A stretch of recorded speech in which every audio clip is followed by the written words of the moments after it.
Baik, di dalam ruang lingkup Indonesia masih banyak sekali aplikasi-aplikasi atau media sebagai pembangun maupun pendukung dalam pemerintahan seperti Instagram, Facebook, Twitter, dan lain sebagainya. Salah satu jalur aplikasi yang memang banyak dilalui para rakyat atau masyarakat ialah Instagram, yang dijadikan sebagai influencer yang dengan pengikutnya yang banyak disebut dalam mosi tersebut. Dalam penyampaian mosi ini mengarah pada influencer, yaitu pemerintah memakai influencer sebagai penyampaian ketentuan mengenai vaksinasi, pariwisata, dan lain-lain. Kebijakan-kebijakan politik saat ini sebagai hal penentu pemerintah dan penting dalam mendukung pemerintah, dan juga penting untuk memastikan implementasi dari kebijakan-kebijakan tersebut akan efektif bagi para masyarakat. Baik, namun sebelum saya ingin membantah argumen dari pembicara tim preposisi.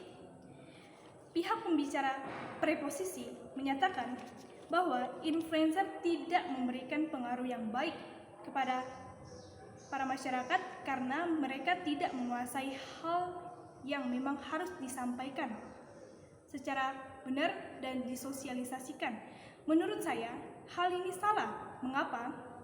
Karena sebagai contoh, jika seorang influencer menyampaikan opini-opini yang mengarah pada sosialisasi tentang pandemi di saat ini, yaitu COVID, itu sangat bermanfaat dan berguna pada para masyarakat yang memang saat ini banyak sekali berfokus pada media sosial karena di rumah kan, jadi berfokus pada media sosial. Tidak salah bahwa pemerintah menggunakan pengaruh media sosial seperti influencer sebagai bahan penyebar info positif dan juga info yang berguna pada khalayak luas. Dua, ada juga dikatakan bahwa influencer tidak bertanggung jawab atas akuntabilitas dan transparansi sebuah kebijakan.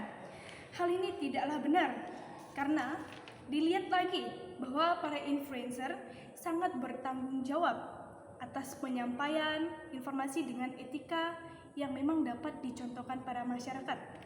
Seperti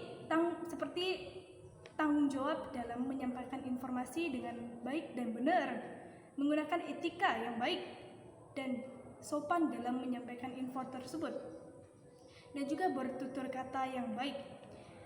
Dan juga dalam transparansi ini, influencer menyampaikan info tidak secara tertutup, sembunyi-sembunyi, tapi dilakukan secara terbuka dan publik, dan juga diketahui oleh para masyarakat, yaitu dibagikan secara publik.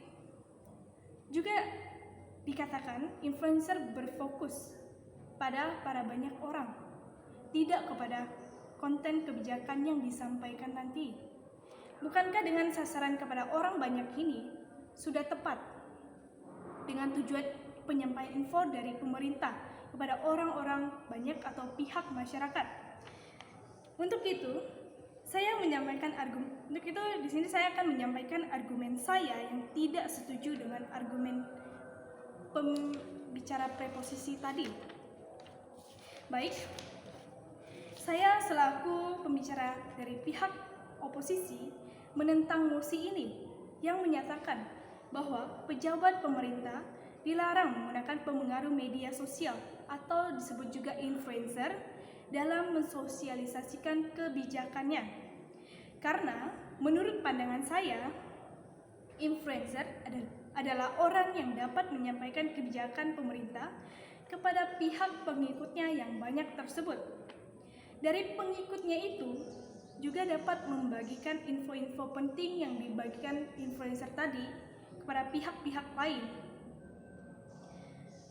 Kehadiran influencer ini juga sangat berpengaruh besar pada pemerintahan, sebagaimana mereka dapat menyebarluaskan info-info kepada khalayak luar atau pengikutnya.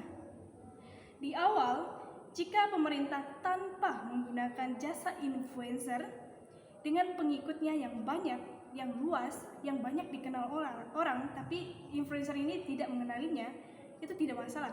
Pemerintah